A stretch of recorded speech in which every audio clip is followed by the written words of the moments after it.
Senhoras e senhores, sejam muito bem-vindos mais uma vez ao nosso editorial de toda sexta-feira, apresentando para vocês aqui, conforme o combinado, um pouco do nosso trabalho aqui. Eu havia comentado com vocês na semana passada, no editorial da semana passada, que eu iria mostrar aqui o The Talk número 1. Também lembrando para vocês que tinha um presentinho no editorial do 24 de dezembro, que ainda vai chegar. Como é que poderia dizer? Um presente de Natal para vocês, que é o número 0. Tá? Esse número 1, na verdade, seria a segunda edição do The Talk. Tá bom? Ele tem um número 0. Tá? Um número histórico que é o número 0. Então, o The Talk ele começa com o número 0, 1, 2, 3, 4, 5. Então, o 5 seria o 6, o 0 seria o 1. Alguma coisa parecida com isso. Eu fiquei de prometi para vocês, mostrar esse The Talk aqui, que é o número 0. Tá? Então, vou acionar aqui. Eu sempre tomando surra das coisas aqui. Então vamos lá. Esse é o número 0, a data é de 11 de março de 2013. Algumas pessoas que estão no número 0 e também do número 1, que estão desde o início, acho que alguns vocês já conhecem, Vocês já conhecem mais ou menos de longa data. É o caso, por exemplo, do Maneco Herzog, que está com a gente, acho que desde o número 0, o número 1. O Lincoln Espada também está com a gente já desde essa data. E o nosso querido Lincoln Espada, o Maneco Herzog, e a nossa querida Maria José Goldschmidt. De vez em quando eu colocava ela como Zezé Goldschmidt. Mas, enfim, Maria José, acho que fica um nome um pouco mais formal e tal. Então vamos dar uma folheada aqui. Tá? Esse é um dos textos, A Honra de Ogum, do Manuel Herzog. A gente vai folheando aqui e explicando para vocês não tomarem uma grande surpresa no dia 24 de dezembro, que uma das filosofias, não vou chamar de filosofia, acho que o nome não é muito apropriado, ficar chamando de filosofia. Eu acho que uma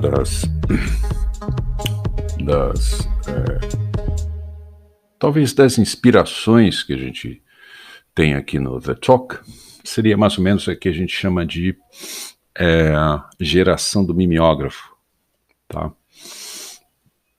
Desde que eu concebi o The Talk, pessoalmente, eu sempre quis trabalhar com alguma coisa mais parecida com mimeógrafo, ou alguma coisa mais parecida com, como é que eu poderia dizer, alguma coisa mais ou menos parecida com, não mimeógrafo, mas com fanzine, tá? Até mesmo porque acho que até o número 2, eles eram, esses The Talks, eles eram impressos e distribuídos em alguns pontos da cidade.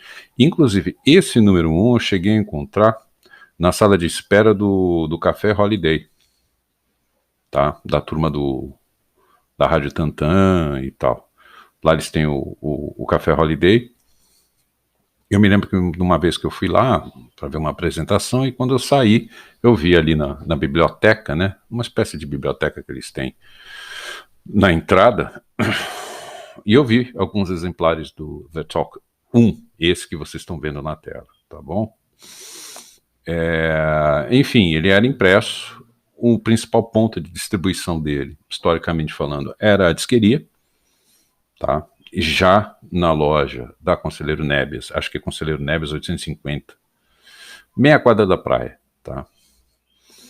E eu distribuía o The Talk por ali. Então você ia lá comprar alguma coisa e tal, e o The Talk era impresso por mim e distribuído gratuitamente, tá? É um espaço de leitura que eu sempre tentei levar esses autores de forma gratuita, tá bom?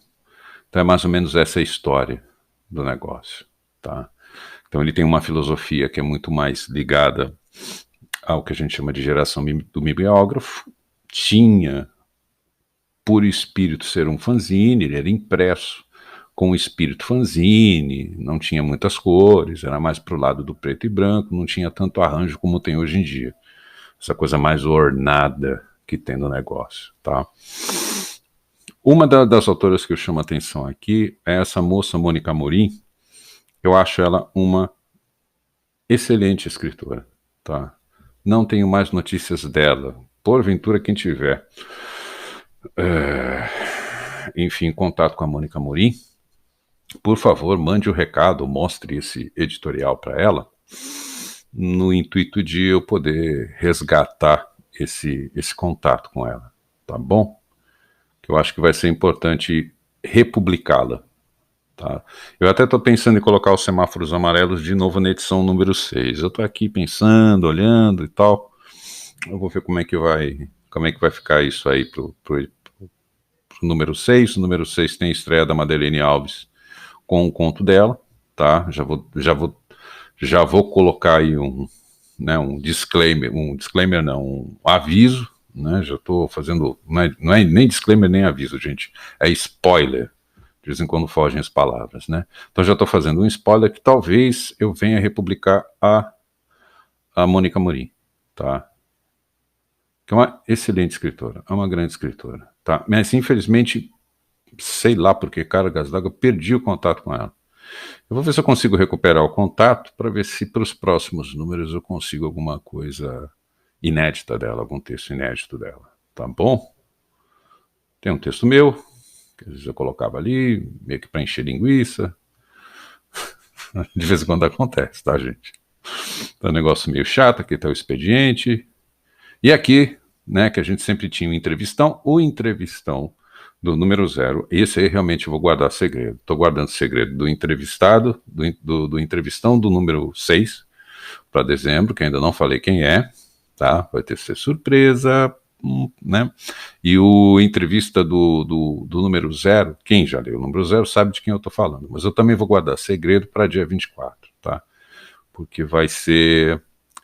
foi um entrevistão que na época não foi tão sentimental assim. Passou a ser sentimental pela circunstância de que esse entrevistado do número 0 ele já não se encontra mais entre nós. Foi um dos dias mais tristes da minha vida, tá bom?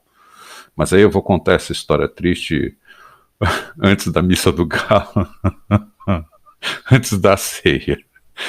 Nada festivo, diga-se de passagem. A história que eu tenho com esse entrevistado do número 0 é uma das histórias mais alegres do mundo. Mas, né, ele se foi. Né, é uma história triste. Mas, enfim, né, pessoas morrem, vocês morrem, eu morro. De repente, nem chego no dia 24 para contar a história. O Início disse meu avô para morrer basta estar vivo, mas enfim. E aqui o cineasta Carlos Oliveira, eu coloquei aqui, não sei por que eu coloco esse D, que isso aqui é a marca do The Talk. The Talk é uma conversa. Simples assim, tá bom? É uma conversa. Então o que é o The Talk? The Talk é a conversa. Então geralmente tem essa entrevistão. Com essa retomada desse ano, que eu fiz a retomada desse ano, aí não fiquei sem. Tinha pandemia, tinha um monte de coisa no meio do caminho, galera. Foi osso. Eu ainda estou fazendo pelas vias eletrônicas, quem sabe um dia eu consiga vender a ideia de fazer no ao vivo, com pessoas participando e tal. Mas aí, para poder manter isso dentro de um canal de YouTube, você precisa de uma estrutura, você precisa de câmera, você precisa de, né, microfone, de lapela, Tascam, enfim, é uma estrutura, inclusive cara, né, que você precisa ter em termos de produção, para microfonar todo o ambiente, microfonar todo o espaço, você vai precisar de mesa, enfim, é um equipamento mais complicado. A gente com um computador em casa consegue fazer isso com mais rapidez do que levar isso ao vivo para gravar lá, com presença às vezes de material muito caro, para você poder fazer o registro em vídeo e disponibilizar isso no canal do The Talk no YouTube. Chega até a ser perigoso em termos de segurança pública, enfim. Hoje em dia tudo é assalto, tudo é roubo, nem sei se vale muito a pena, tá? Mas prometo fazer alguma coisa parecida do jeito que era, do The Talk ao vivo. Não sei qual é a casa noturna, qual é o bar que, né, disponibilizaria o espaço, tá? Com aquele espírito do Alcafé, até agora não encontrei em Santos. Muito lugar, muita balada, muito burburinho, muito, entendeu? Corre para cá, vai para lá, enfim, é um rolo tremendo, né? Então, às vezes você precisa de um lugar que tenha um certo silêncio, não pode ter muito zoom, zoom, zoom, porque senão você está microfonado com caixas espalhadas na casa, isso pode atrapalhar alguém que foi lá para paquerar, conversar, se reunir com os amigos, então é meio difícil achar esse espaço para poder fazer um TED Talk ao vivo. Mas sempre teve entrevistão, se é The Talk, se é a conversa, tem um entrevistão, e às vezes era o carro-chefe do negócio, ou o espírito da coisa era colocar o pensamento da pessoa, a trajetória dela, a carreira, essas coisas, tá? Tá aqui o entrevistão. É para ver que é um entrevistão meio extenso. É isso aí, minha galera. É isso aí, pessoal.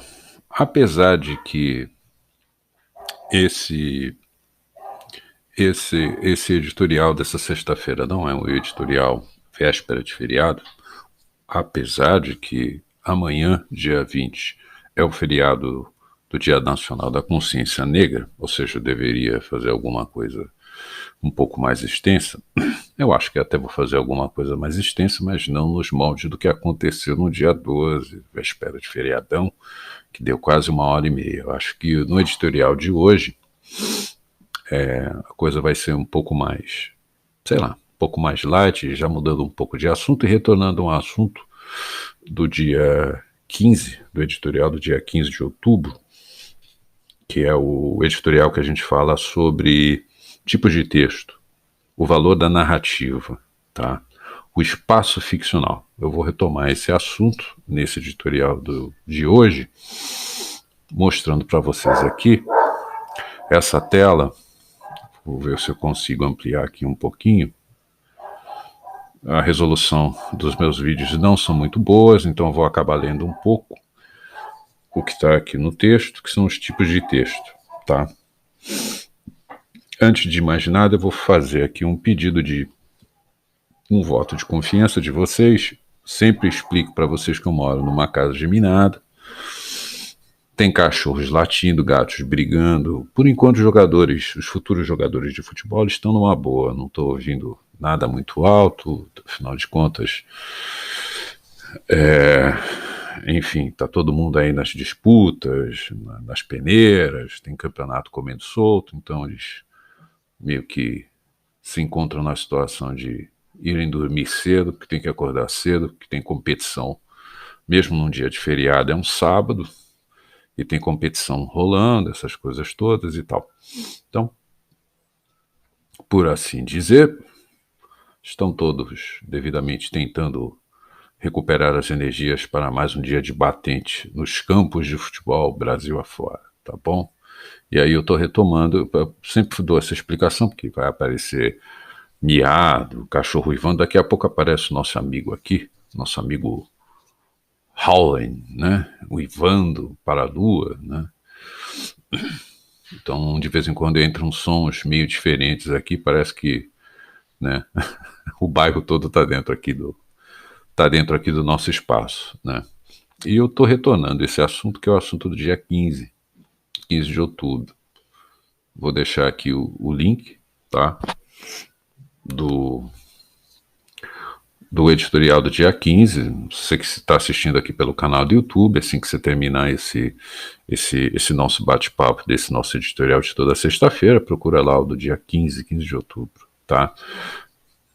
Na última sexta-feira eu terminei uma trilogia, que era a trilogia do dia 22 de outubro, 1º de novembro e dia 12. 22 de outubro, o editorial dá em torno de uma meia hora, o do dia 1º dá em torno de uns 45 minutos, e o mais extenso, que realmente foi o último do nosso bate-papo, que foi do dia 12, foi da sexta passada, que aí deu 1h30 cravado, né?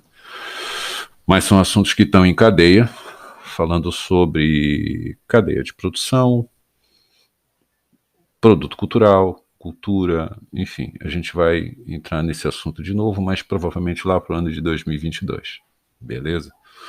Não vou entrar nesse assunto agora, não, tá? Que a gente já tem a trilogia, tá lá disponível para você no canal do The Talk no YouTube, então você vai lá e dá uma olhadinha, maratona, enfim, se não tiver que trabalhar amanhã, dia 20, já aproveita aí, volta da balada, volta da praia, já tem bastante coisa para assistir.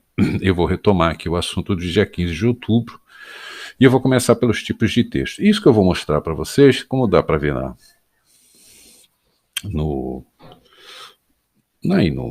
na tela de vocês, é do site do educamaisbrasil.com.br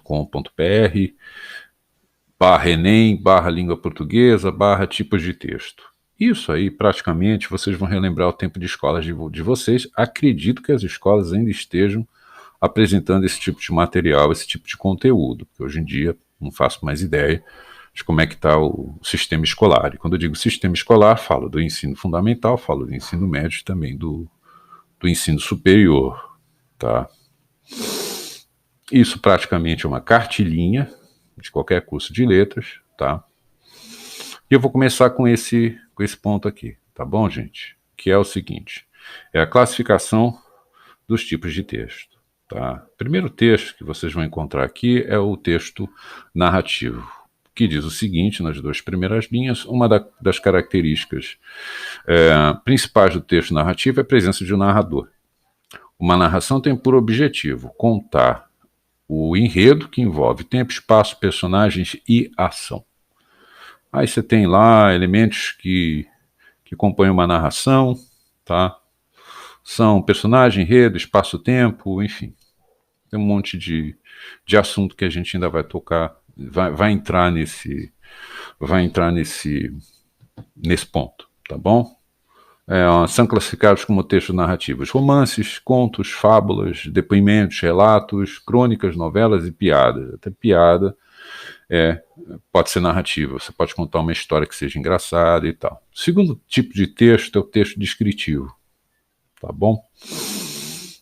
É o texto descritivo. Então, a característica principal do texto descritivo é descrever algo ou alguém detalhadamente, de forma que o leitor consiga criar uma imagem mental do que é descrito. O terceiro tipo de texto, para tentar encurtar um pouco aqui, seria o texto dissertativo. O texto dissertativo é classificado em dissertativo argumentativo e dissertativo expositivo, tá? Porque a gente tem um outro tipo de texto que é o texto expositivo, tá? O texto dissertativo argumentativo apresenta um ponto de vista e tem como objetivo persuadir e convencer o leitor a concordar com a ideia defendida. Já um texto dissertativo expositivo busca expor um ponto de vista, sem uma necessidade de convencer o leitor.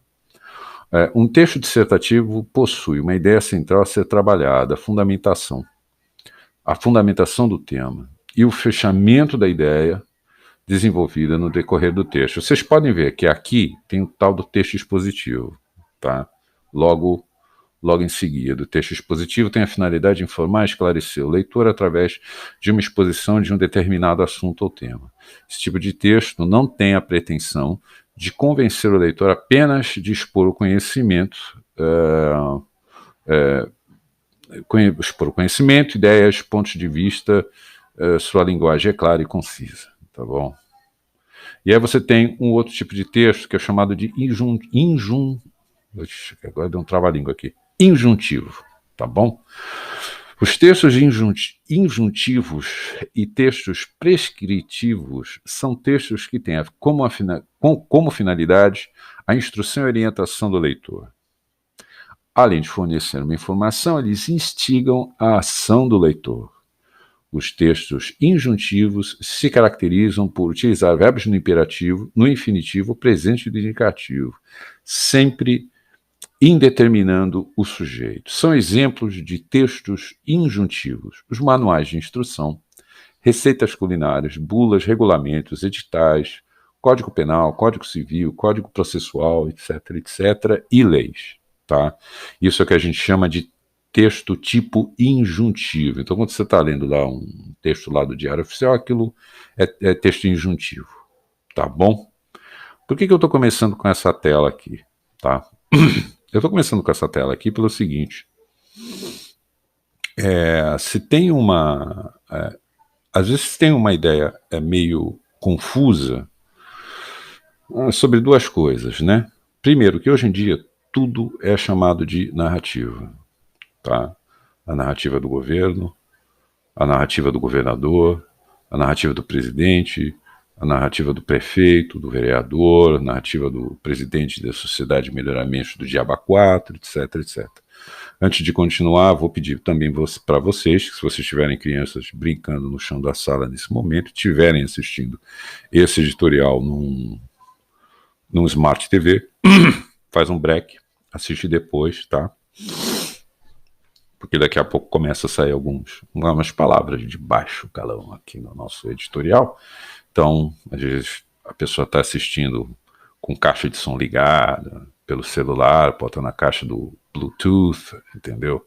Ou está assistindo na tela do Smart TV, e tem visita na sala, e tem um louco de cabelo todo, né, todo despenteado, falando sobre tipo de texto, no meio do caminho aparece uma Dercy Gonçalves com um Costinha. Palavrão pra cacete, e não é legal. Então, tenta guardar esse texto a partir de agora, esse vídeo a partir de agora, para um pouco mais tarde, quando não tiver crianças na sala, não tiver visita, etc, etc. Porque a partir de agora vai rolar algumas linguagens meio, né, não muito positivas e tal. Então, o que acontece? Primeiro, tudo é narrativa. Pelo que a gente acabou de ver aqui, pelos tipos de texto, nem tudo é narrativa. Qual é a probabilidade do atual chefe do executivo, da sua cidade, em esfera municipal, do estado onde você mora, em esfera estadual, ou país inteiro, que a gente chama de esfera federal, qual é a probabilidade dessa pessoa chegar, ligar o microfone e falar assim: senhoras e senhores, bom dia, estamos aqui todos reunidos, e é o seguinte, eram 3 porquinhos. Um era meio desmiolado, o outro até que batia bem dos pinos, e o outro era totalmente pragmático. Um construiu uma casa de palha, outro construiu uma casa de madeira e outro construiu uma casa de tijolo. Porque isso é uma narrativa. Simples assim. Tá? Muitas vezes o que o governo ou o prefeito da sua cidade, do lugar onde você mora, está querendo fazer é apresentar uma tese, uma ideia, a partir daquilo que a gente chama de... Deixa eu dar uma olhada aqui. A partir daquilo que a gente chama... Vamos botar na tela aqui. Aquilo que a gente chama de premissa. Premissa, substantivo feminino, isso é o Caldas Aulete, tá, gente? Um baita dicionário. Para quem curte dicionário online, tá aqui uma dica. O Caldas Aulete, Aulete Digital, é aulete.com.br, super simples de acessar e tal. É parte de uma premissa. O que é uma premissa? Premissa é uma palavra que é um substantivo feminino. Ideia ou fato de que se parte para formar um raciocínio. Exemplo, ele partiu de uma premissa falsa. No número 2, temos aqui como dentro da área de lógica, cada uma das duas proposições de um silogismo, a maior e a menor, das quais se infere ou se tira a consequência. Ele vem do latim premisser, sententia, que seria uma espécie de proposição. Tá? Isso seria a premissa. Temos também a premissa maior, a premissa menor. Premissa maior, dentro do campo da lógica, número 1, né? Num silogismo, aqui contém o termo maior, ou seja, o predicado da conclusão. Na premissa menor, também dentro do campo da lógica, num silogismo, aqui contém o termo menor, ou seja, o sujeito da conclusão. Tá? Aí você vai ter que estudar lógica, vai ter que estudar... Enfim, vai ter que voltar para o tempo da escola, aulas de português, etc, etc. Esse tipo de coisa, aluno de letras ou egressos do curso de letras como eu, isso aí a gente tem na massa do sangue. Tá?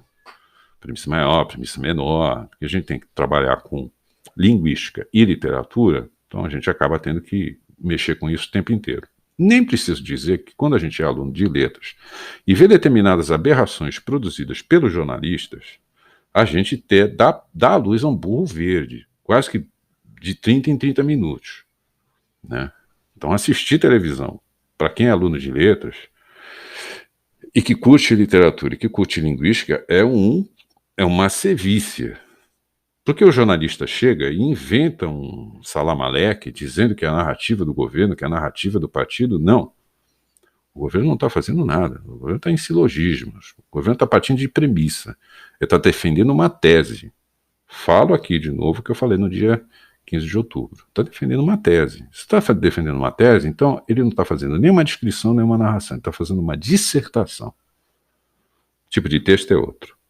Então, esse negócio de chegar, não, porque é a narrativa que venceu, não. A versão que venceu, a partir de uma determinada tese, a tese vencedora, a versão da tese vencedora, dentro do tipo dissertativo de texto, foi a do governo, ou foi o do eleitor, ou foi o do partido A, B, C, F, diabo 4. Estamos trabalhando com um tipo de texto que não é nem descritivo, às vezes tem até algum tipo de descrição na defesa da tese, mas certamente não é narrativo. Então, desculpe, eu sei que soa um pouco indelicado da minha parte, mas essa bobagem de você chegar e falar que a narrativa do partido de oposição na Câmara dos Vereadores, pelo amor de Deus, gente, vocês faltaram à escola, parece, né? Até mesmo porque também temos uma outra questão relacionada a esse negócio de texto, né? Que é a questão aqui, nós estamos trabalhando com a questão, deixa eu só mudar um pouco aqui de página, estamos aqui na premissa. Sim, agora chegamos na página que a gente precisa mexer aqui, que é a questão dos axiomas, tá? Que isso é uma outra coisa importante se você quiser trabalhar com literatura, ou seja, você vai ter que trabalhar com filosofia na veia, psicanálise na veia, até estudar, se for o caso, psiquiatria. Se você quiser de fato trabalhar com linguística e com literatura, tá? Você vai ter que mexer com um monte de coisa. Eu costumo dizer que um curso de letras é um hub port. É um lugar onde todos esses conhecimentos, o conhecimento da sociologia, o conhecimento da pedagogia, o conhecimento da psicanálise, da psicologia, isso cai tudo dentro do curso de letras, né? Não no curso de jornalismo. Já vamos deixar claro que o curso de jornalismo ele não se presta para isso. Hoje eu vou falar determinadas coisas aqui que certamente eu vou ser malhado. Eu sei que eu vou levar porrada, mas eu preciso falar isso antes de eu morrer, tá? Porque isso tá meio atravessado. Porque isso me acompanha, porque eu me formei em 1993, isso me acompanha desde 88, 89. Mas enfim, e naquela época, né, que era um jornalão, um jornal impresso, jornalista, né, tinha uma peia de 25 centímetros, né? Era maior do que qualquer ator pornô. Metáfora, tá, gente? Para quem de fato estudou literatura na escola, isso é uma metáfora que eu estou utilizando. Ou uma figura de linguagem, alguma coisa assim, né? Parecida com isso. Tá, beleza. Às vezes o governo ele tem um axioma. O que é um axioma? Um substantivo masculino, segundo Caldas Auletti, que diz o seguinte: número 1, na filosofia, é filosofia? Me parece ser filosofia isso aqui. Afirmação que não exige prova para que se considere verdadeira. 2. Expressão com um sentido geral ou um princípio moral, uma máxima. É um axioma. Quantas e quantas vezes o governante do seu bairro, da sua cidade, etc., etc., ele está querendo ele está em cima de um axioma como sua premissa. Maior ou menor. Ele está sendo dissertativo. Ele não está narrando nada. Por que acontece essa aberração? Pelo seguinte: como a profissão mais desprestigiada do mundo é a das letras, que é de fato a profissão mais desprestigiada do mundo, que ninguém leva a sério e ninguém leva em consideração, caiu na comunicação social. Em geral, os cursos de comunicação social, a partir dos anos 90, era dividido em 3 grandes campos. PPRP e JOR, ou seja, publicidade e propaganda, hoje chamado de marketing, relações públicas, que é o RP, e jornalismo. Então você era formado bacharel em comunicação social, traço jornalismo, comunicação social barra relações públicas, comunicação social barra propaganda, publicidade e propaganda. Ou, que a gente poderia chamar de marketing. Nenhum desses três profissionais domina isso que eu estou explicando agora. Nenhum deles. Eu sei que eu estou comprando uma briga fodida, vou ser xingado aí nos comentários do vídeo, mas eu vou comprar essa briga. Tá? Eu estou no final da vida, gente. Já estou vovozinho, já estou com 50, já estou, né? Meu futuro é um cemitério, então antes de eu ir, eu vou deixar isso para vocês pensarem. Esses três profissionais não dominam o que domina, de fato, um egresso de um curso de letras. Não dominam. Não dominam. Quase todos eles, quando vão para a literatura, sentem necessidade de um segundo curso, depois do curso de letras depois do curso de jornalismo ser um curso de letras. Vão todos eles parar na pós-graduação de letras ou fazem bacharelado em letras. Simples assim, tem inúmeros casos de jornalista que chegou no meio do caminho e falou assim, porra, não é isso, é as letras. Só que as letras é a genie do negócio.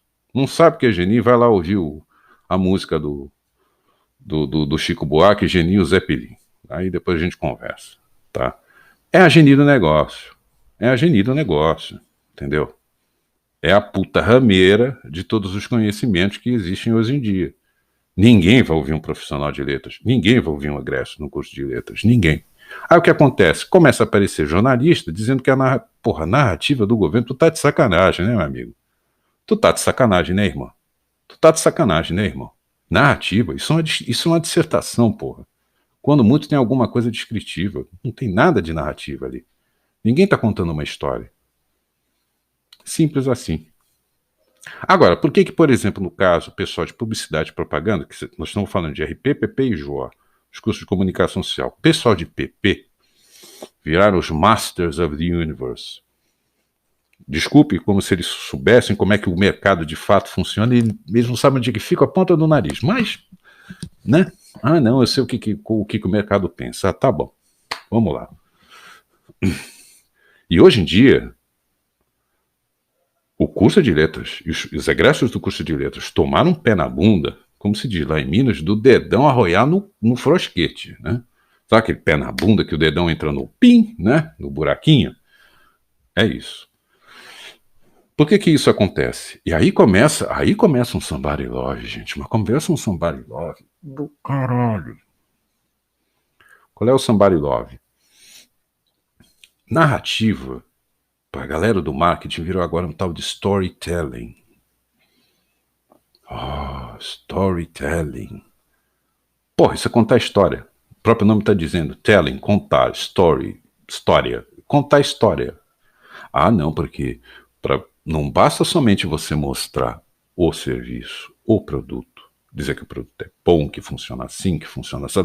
Tem que ter uma história ao redor. Quer dizer, tu tem que fazer uma puta de uma correria para contar uma história que muitas vezes você não tem talento para contar a história. Cai na real que você não tem talento para contar a história. Você tem que contar uma história tirada do cu com um pauzinho para poder envolver um determinado tipo de serviço ou produto para transmitir uma emoção, para transmitir um sentimento por conta daquele storytelling. Tem todo um storytelling por trás. A gente vê isso no mercado da música, então, né? No mercado fonográfico, aparece artista, não, porque a fulana de tal, ela faz um storytelling em torno dela. Porra, tá, e a música, foda-se.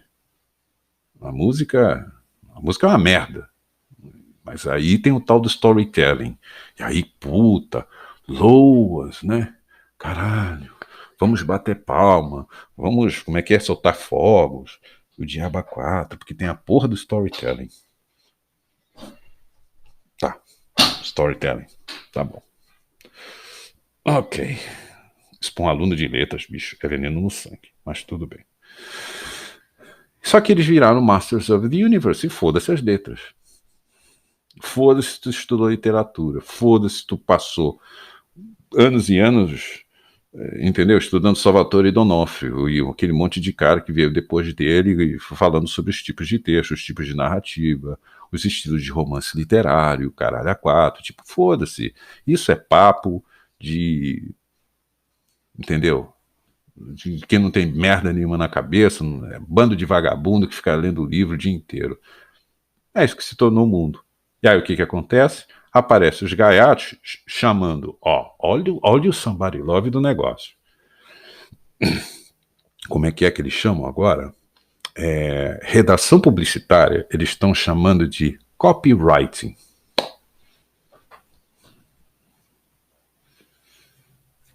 Contar uma história, romancear, eles chamam agora de storytelling, narrativa. Tá. Como eu tô caminhando pro final da vida, então, bicho, quando você chega com 50, você já começa a chutar lata de lixo, latir mais alto que o cachorro na rua, você já começa a perder um pouco o tino da coisa, porque não dá, cara. Não dá para você entrar nesse tipo de somebody love, entendeu? Nesse tipo de papo de, ah não, agora eu sou copywriter, que eu faço copyright. Meu irmão, tu faz redação publicitária, cai na real, porra. Isso tem nome desde os anos 60. Ah não, porque o storytelling, que storytelling, bicho? Mas que maneira é storytelling? Storytelling é. Porra. É Conrad, caralho. Storytelling é Machado de Assis, porra. Storytelling é Altran Dourado. O que tu faz é peça de propaganda. E propaganda no sentido lato senso, e é aí que tá o perigo da coisa. Propaganda no sentido lato senso do negócio, tá? E no sentido negativo também. Não nos esqueçamos que Goebbels foi ministro da propaganda. Tinha propaganda aquele negócio. Cheio de storytelling no negócio. Tudo mentiroso. Mentiroso, não é fake não. Aliás, aproveitar o ensejo, todo mundo fala, porque fulano de tal é um produtor de fake news. Não, fulano de tal, mentiroso. Volto a repetir aqui o que eu falei no dia 15 de outubro. É um mentiroso. O que é fake? Qual é o conceito de fake, a palavra fake que vem da língua inglesa? Fake é aquilo que não é licenciado, não é oficial. É um fake. Por exemplo, uma determinada grande empresa de material esportivo, de artigos esportivos, etc, etc, papapá, aquela coisa toda. A empresa resolve lá, por questões de custos, fabricar seus produtos em El Salvador ou em algum país do sudoeste asiático, caindo pelas tabelas, onde o cara lá, que fica lá costurando lá o tênis, a roupa, etc e tal, total, a empresa de material esportivo, resolve, sei lá, costurar 40 mil tênis ao longo do mês, sei lá quanto é que eles conseguem fazer por dia, por $200 no final do mês. Sem sábado, sem domingo, sem feriado, sem assistência nenhuma, tendo que mijar em balde, tendo que mijar sei lá, em potinho, não pode ir no banheiro. E no final do mês recebe $200, vou arredondar aqui para R$ 5 alguma coisa, daria em torno de um salário mínimo. 200 vezes 5, R$ 1.000. Às vezes até menos, tá, gente? Às vezes ganha 20, 30, $40 mensais. Essa é a média. É óbvio que essa pessoa, ela vai chegar e fazer o quê? Ela vai costurar 50 camisas ao longo de uma hora. Dessas 50 camisas, 2 ela separa. Não vai para a empresa. Fica numa caixinha ali separada. Ela pega essa caixinha, vai para a rua e vende. Revendendo, revendendo, revendendo. Essa peça que ela fez lá no Sudoeste Asiático chega na feira livre da sua cidade, que tá lá o cara vendendo a determinada marca X, Y lá, que todo mundo fica louco, rasga a roupa para ter a roupa com aquela etiqueta, com aquela marca, etc, etc. Compra na feira. É um produto fake? Fundamentalmente não. O fabricante é o mesmo. O cara que fabricou aquela roupa que está na feira é o mesmo cara que fabricou a roupa oficial que você vai comprar na loja por 40 vezes mais do valor que você pagou na feira. Mas ele é considerado fake. é da mesma empresa, é da mesma marca, é do mesmo tipo, tem a mesma etiqueta, foi costurada pela mesma pessoa, é do mesmo material, mas é aquilo que os ingleses chamam de unlicensed. Aliás, Londres tem um negócio maravilhoso.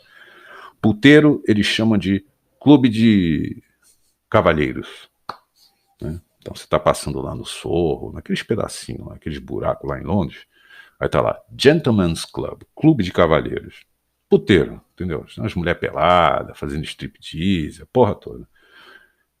Tem uma passarela que liga as margens do Thames, né, que você pega de um lado para poder chegar no Tate Modern, que fica à margem do Thames e tal. E naquela ruazinha que você pega para entrar na tal da passarela que atravessa o rio, o Thames, para chegar no Tate Modern, tem uma ruazinha lá que tem um produto, tem uma loja E aí, fulano quando de aparece tal, o governante da sua preferência, unlicensed, entendeu? Unlicensed ele chega seria falando, alguma aí palavra, chega o tipo, jornalista, não vai lá licenciado. contar lá a parada lá do, É fake. do prefeito, sei Simplesmente lá, que não é, presidente, não do licenciado. presidente do Ou seja, clube, dizendo que é produto, politicamente, que a narrativa foi fabricado no do Sudoeste presidente Asiático do Grêmio, por gente miserável, sei lá, que não tem presidente do direito nem a Paysandu. fazer xixi. História é essa? Número 2, nem Está pensar. defendendo Não tem uma direito nem a tese, fazer xixi, tipo de por texto 100, 200 dissertativo. dólares no final do mês, e isso salário de rico, tá?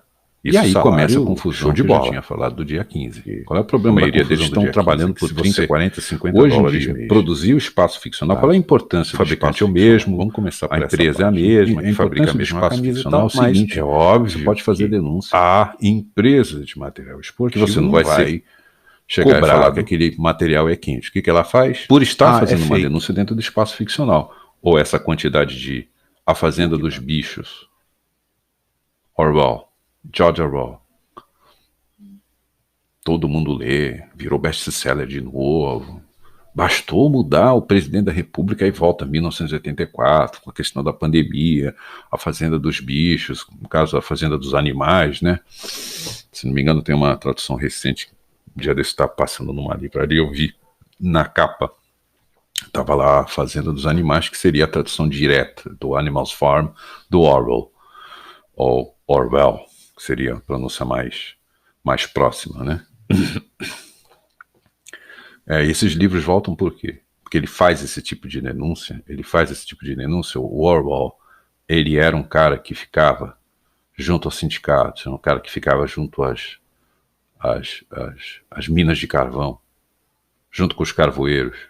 Quem conhece de fato cultura britânica sabe que carvão é importantíssimo lá, porque senão você morre de frio. O negócio é sério. Então, é uma atividade fundamental dentro da cultura britânica, que é para produzir calor, porque quando chega o inverno você não aguenta ficar nem dentro de casa. Vai a família inteira dormir em torno da lareira. Se for para o quarto, morre congelado. Se a casa não tiver gás, não tiver aquecimento, não tiver calefação, se essa calefação não estiver devidamente funcionando, meu irmão, tu não aguenta. Ele ia junto com os carvoeiros, junto com as minas de carvão, ver como é que era a vida lá, como se formava esse laissez-faire inglês, etc e tal, e fazia denúncia, pô. Só que fazia denúncia dentro do espaço ficcional de uma narrativa de o Animals Farm tem um determinado estilo, tá me fugindo agora o nome, de novo, aqueles brancos que eu tenho durante o editorial, é uma fábula. Ele entra dentro do espaço ficcional, conta uma história, uma narrativa, isso sim, uma narrativa, modelo fábula, para fazer a denúncia da formatação dos estratos sociais dentro da sociedade britânica e a escrotidão que rola para cima de quem é pobre, que só tem a sua força de trabalho para vender. Eu sei que isso sou um pouco marxista para os seus ouvidos, mas esse é o tipo de denúncia que ele faz dentro do Animals Farm, mostrando a natureza imperfeita do ser humano por intermédio de uma fábula. Isso é espaço ficcional, e essa é a importância do espaço ficcional, onde você pode fazer esse tipo de denúncia sem sofrer censura. Não se enganem, gente, não se enganem. Ultimamente rolou umas tretas aí, um chamando de racista, outro de homofóbico, aquele festival de cancelamento, nossos amigos caninos retornaram. Porque eu no YouTube eu tenho direito à liberdade de expressão. assuma o seu conteúdo. Se o seu conteúdo for razoavelmente explosivo, ligeiramente violento e profundamente agressivo, assuma as consequências. A plateia pode aplaudir você, pode te vaiar. Ah, mas o YouTube deveria garantir a minha liberdade de expressão. Presta atenção, gente. Presta atenção. Presta atenção. Lembrei, inclusive, na semana passada, que o Mark Zuckerberg tinha mudado o nome do Facebook. Quer dizer, o Facebook continua o mesmo, mas o grupo, que inclui Facebook, Instagram e WhatsApp, agora o grupo se chama Meta. Meta. Eles devem estar procurando alguma meta, não sei qual é a meta dos caras, mas enfim, eles têm uma meta agora para atingir e tal. Enfim, mudou o nome do conglomerado. Continua com os 3 produtos com o mesmo nome, mas o nome do conglomerado não é mais pertencente só ao Facebook. Agora, Facebook, Instagram. WhatsApp pertence ao grupo Meta. O Meta, não sei o que lá e tal. Enfim. Gente, YouTube pertence ao Alphabet. Google pertence ao Alphabet. WhatsApp pertence à Meta, hoje chamada Meta. Facebook pertence à Meta.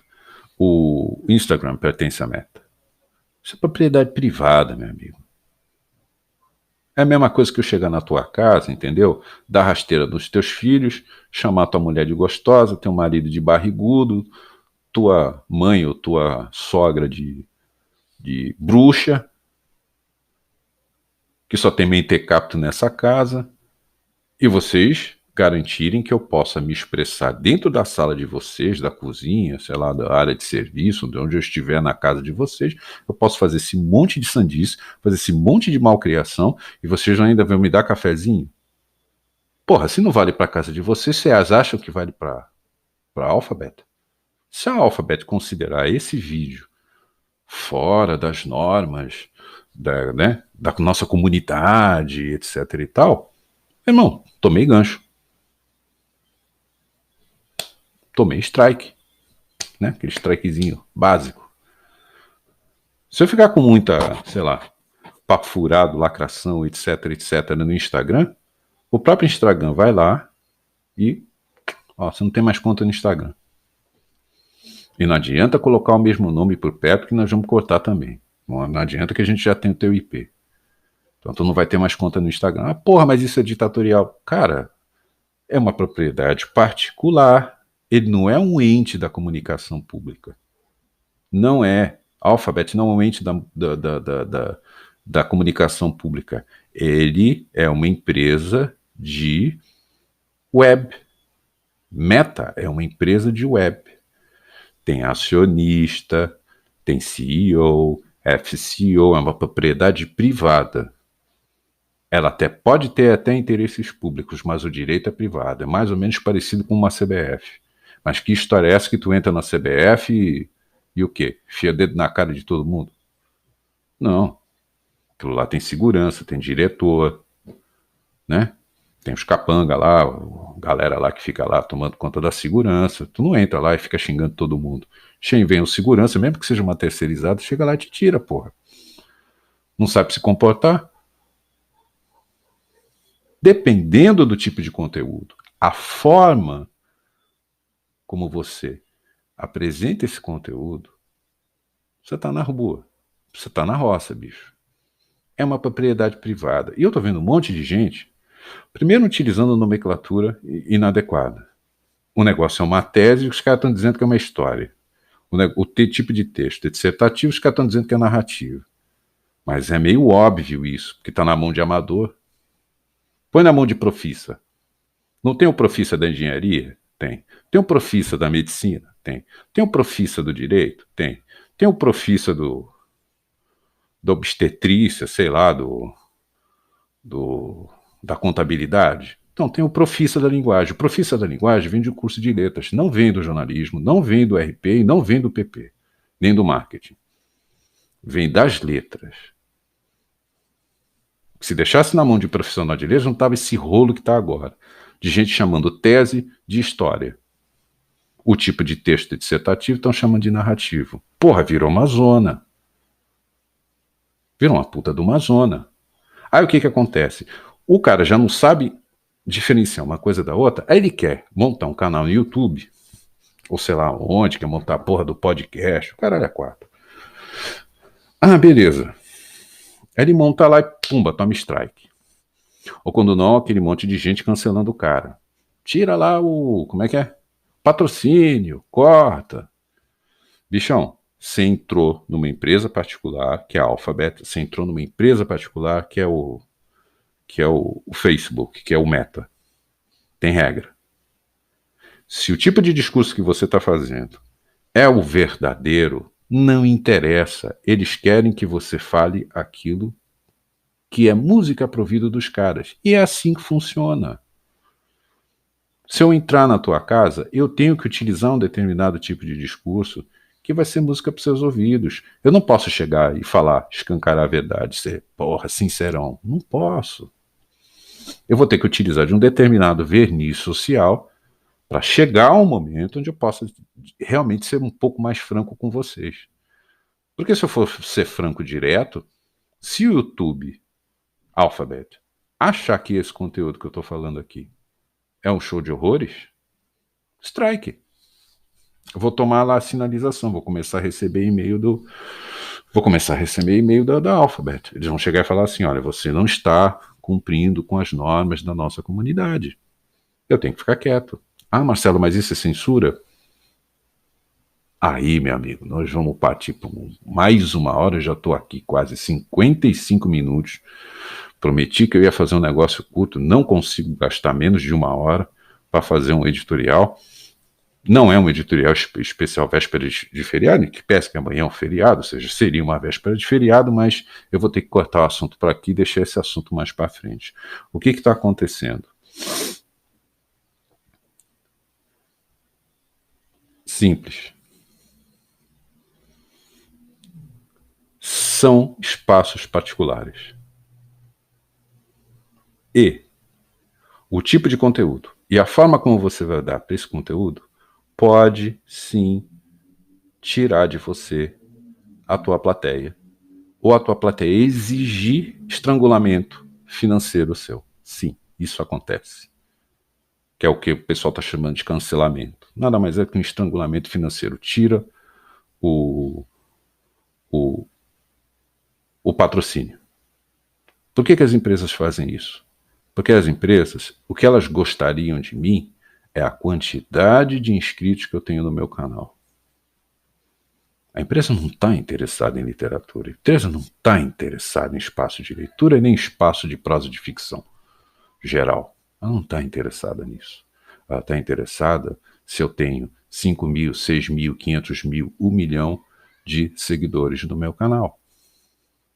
Para ela me financiar, eu fazer aqui o comercial do produto, e o comercial do produto atingir um número maior de pessoas dentro do possível. Se eu começo a trabalhar com determinados conteúdos que são razoavelmente explosivos, e o tipo de forma como eu me expresso começar a ser absurdamente agressivo, e consequentemente áspero, duro, agressivo, etc, etc, a empresa vai cortar o patrocínio que ela tem aqui com o The Talk, caso alguma empresa tivesse me patrocinando.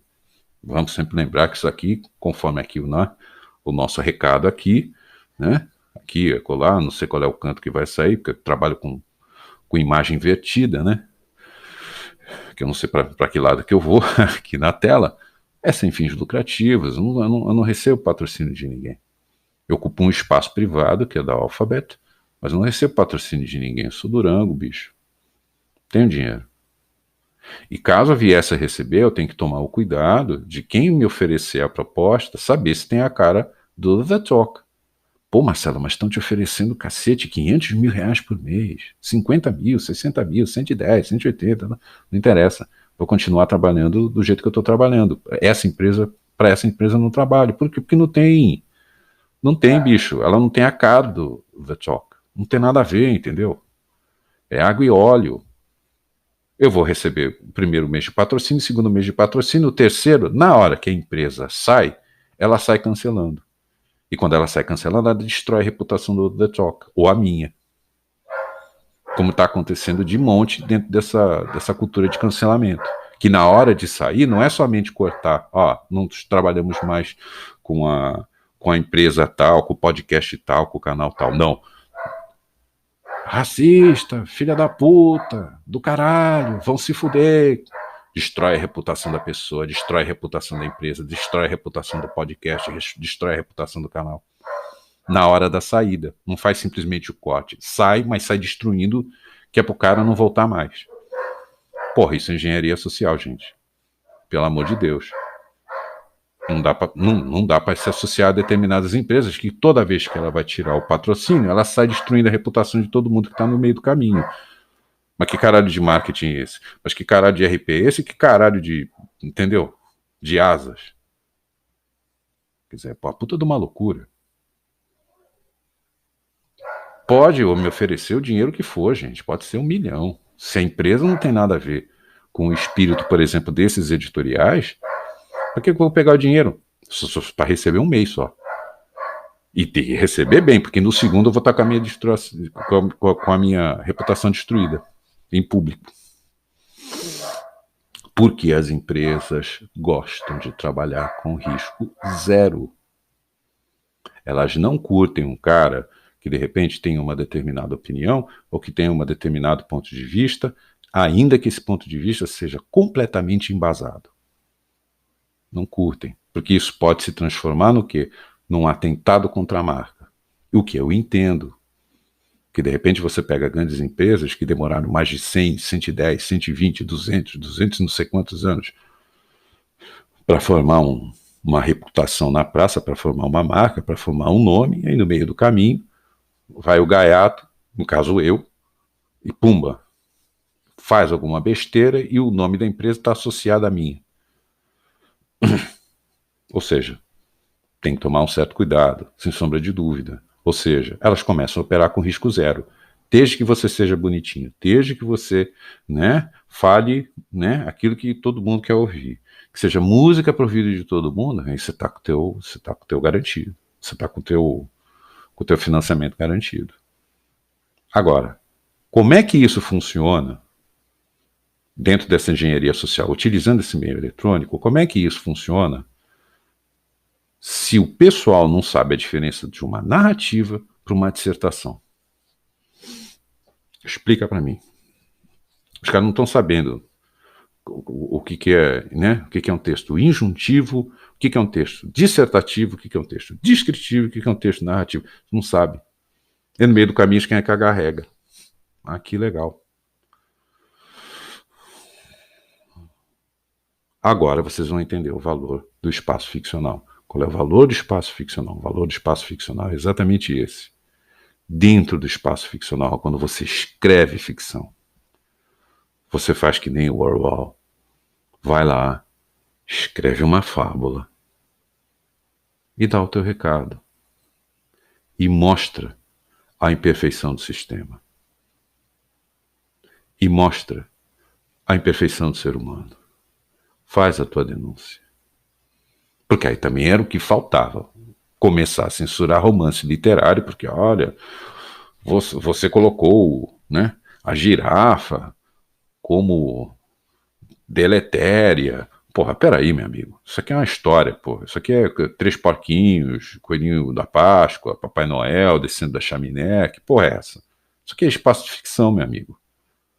Se você está vendo chifre em cabeça de cavalo ou a carapuça está lhe servindo muito bem, isso é problema seu. Aqui é uma história de ficção. É ficção, prosa de ficção geral. Gênero literário, romance, ou conto, ou fábula, ou o que seja. É exatamente esse ponto. Como o pessoal já não sabe mais distinguir sequer o tipo de texto, que quando você, dentro do espaço ficcional, trabalha com um determinado tipo de conteúdo que causa certa repulsa para a plateia, vem um cancelamento. Eles aplicam a técnica social, da engenharia social, que já envolve empresas, que já envolve patrocínio, esse tipo de coisa, e eles vão e, pumba, colocam dentro do espaço ficcional. O espaço ficcional é o primeiro a sofrer censura? Em geral, sim. Agora, por que é o primeiro a sofrer censura? Porque você não censura o espaço ficcional. Porque no espaço ficcional é ficção, gente. Ficção. Não é a vida real. Ele pode até retratar a vida real, ele pode até se referir à vida real. A coisa do mimético, né? Quem estuda a letra sabe o que eu estou falando. Se você estuda o jornalismo, lamento. Espaço do mimético, né? A célebre frase do Antônio Cândido: toda mimes é uma forma de poese. Quem estudou letra sabe. Ou pelo menos quem leu Antônio Cândido já deve ter ouvido essa frase. Por quê? É mimético. Você se remete ao referente. Mas não é o referente em si que está na vida real. Bingo. Isso não tem no curso de jornalismo, isso não tem no curso de relações públicas, isso não tem no curso de publicidade e propaganda, isso não tem no curso de marketing, isso não tem no curso de copywriting, a saber, nome chique para redação publicitária e esse negócio de storytelling. Não, eles não dominam isso. Eles não conhecem essa frase. Toda mime é uma forma de poesia. Remeter-se ao referente. Isso é a base do trabalho de Antônio Cândido. Agora, aluno de letras domina.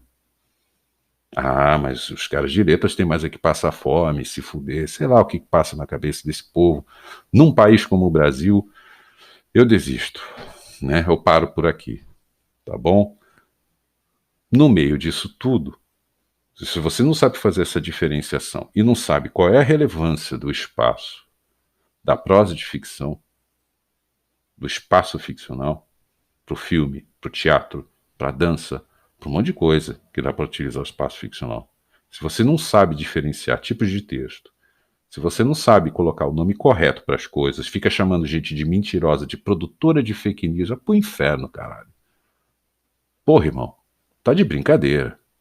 Que porra é essa de fake news? Não, essa pessoa é mentirosa, porra. Tem nome esse negócio. E aí você fica fazendo esse banzé todo, misturando, não dando o nome correto para as coisas. Como é que você vai se remeter ao referente? Você vai ler Antônio Cândido e não vai entender porra nenhuma. Você não tá mais remetendo ao referente, porra. Você tá com um forte problema de cognição. Como é que você vai entender as coisas, porra? E aí, no meio disso tudo, você acha que o YouTube tem que te dar liberdade. Não vai te dar liberdade de expressão, meu anjo. Acorda. Acorda, caralho. Não vai te dar liberdade de expressão. É uma empresa privada. Se ela achar que você tá enchendo o saco pra cacete com a porra do teu conteúdo, ela vai te dar strike. E tu chupa o dedo. E fica sem a conta do Instagram. E tá bom. Tenta a próxima sorte aí. Seja bonzinho, seja cordeirinho, sei lá. Vê o que você quer fazer na vida. Você quer ser revoltado, você não vai trabalhar em rede social. É propriedade privada, porra. Agora, se não sabe fazer esse diferencial, aí começa um pouco o assunto do editorial do dia 15. Vou botar de novo na tela. Vai lá e assiste. Isso aí é curtinho. Que os meus editoriais, puta que pariu, né? Realmente estão passando dos limites em termos de tempo. Achei que eu ia fazer esse aqui em 15 minutos, já fudeu tudo, já passou de 1 hora já. Pois bem, você não sabe diferenciar isso? Beleza, agora você vai entender a plateia. Por que a plateia está confusa? Porque a plateia lê um livro, um romance literário, e acha que aquele romance literário é reflexo da realidade. Como não tem um sistema escolar devidamente sólido e bom, acha que dentro do espaço ficcional está sendo falado determinadas verdades. Não é. Está se remetendo a um referente. Isso é a base de qualquer estudo literário, gente. Literatura portuguesa, literatura norte-americana, literatura inglesa, literatura comparada, teoria da literatura. Você vai estudar tudo isso, bicho. Você remete ao referente. Essa é a parte da cognição que está faltando, eu acho, em meio mundo. E está vendo essa loucura que a gente está tendo que presenciar. Remete a um referente, mas não é o referente em si. O referente em si está na tua vida real. Esse aí sim, esse aí você cancela, você faz o diabo a 4. Mete o louco, leva para delegacia, leva para a polícia, para o lugar que você quiser levar. Sem problema nenhum. Porque é a tua vida mesmo, é a tua vida real. Não está remetendo ao referente, é o próprio referente. Agora, dentro do espaço ficcional, você remete ao referente e aí você tem, no subtexto, a capacidade de poder mostrar a tua tese. Sem ser dissertativo. Aí dentro de uma narração, mas no subtexto você de fato tem uma tese. Sem ser dissertativo. Não sabe fazer essa diferenciação, filho? Vai estudar letras. Ah, mas não dá salário, salário de fome para os egressos de letras. Paciência, a gente mora no Brasil, de fato. Para os profissionais de letras, salário de fome. Tem que fazer. O povo trata o egresso do curso de letras dessa forma. Não tem muito o que fazer agora. Vai estudar letras, bicho, que aí você vai começar a entender o que é referente e o que está se remetendo ao referente, que é a base de todo estudo literário, o que é a base de toda a arte e que é a base de todo o espaço ficcional, utilizado também pela arte. É isso. Não sabe fazer essa diferenciação, já vai começar a entender a plateia, que às vezes lê uma obra literária e acha que aquilo lá é reprodução da verdade. Vai explicar. Com o sistema escolar que a gente tem, foi pra casa do caralho. Foi pras picas, meu. Foi pro inferno. Bom, gente, de novo um editorial extenso. Peço desculpas para vocês e, enfim, achei que eu fosse fazer em 30 minutos, enfim, acho que dei meu recado, acabou virando um especial de véspera de feriado. E é isso aí, gente. Vai acompanhando a gente, né, nos canais do Facebook e do YouTube. No Facebook, de vez em quando aparecem os links lá para você ler o The Talk 5, tá? Chegando agora a dezembro, começa a correria pro The Talk 6. Enfim, para a semana que vem, devo apresentar talvez o número 3, o número 4 para vocês. Prometo ser menos extenso nos editoriais, como eu venho sendo, tá? Fazer realmente um editorial de 10, 15, 20 minutos e só, né, e a vida segue em frente.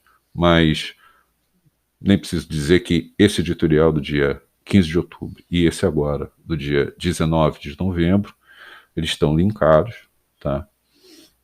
E, enfim, eu devo voltar a esse assunto, não digo agora em dezembro, que eu vou estar bastante atarefado, mas talvez em janeiro, que é férias, né? Uma coisa está um pouco mais relaxada, a gente faça um outro vídeo um pouco mais extenso.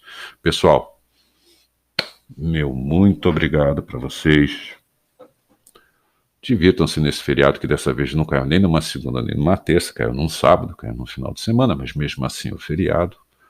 Curtam esse vídeo quanto quiserem, não curtam, enfim, que seja. Mas, por favor, reflitam sobre tudo isso que eu falei.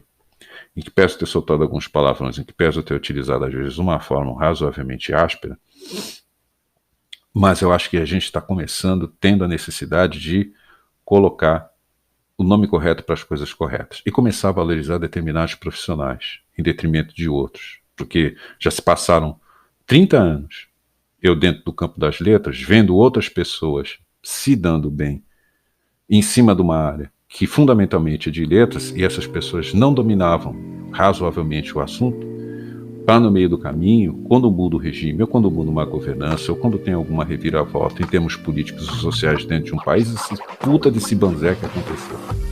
Isso já era programado quando você tem assuntos de letras na mão de outros profissionais. Seria a mesma coisa que quisesse, por exemplo, construir um edifício de 40 andares. Vocês morariam lá dentro? Só que para o profissional de letras basta ser alfabetizado. Por favor, reflitam sobre tudo isso, tá bom? Curtam esse final de semana. Beijo no coração, meu muito obrigado para vocês todos. Obrigado pela paciência por, de novo, esse editorial extenso, tá? E voltamos na semana que vem, na próxima sexta, para mais um bate-papo e para mais uma editorial. Gente, beijo no coração e até a próxima.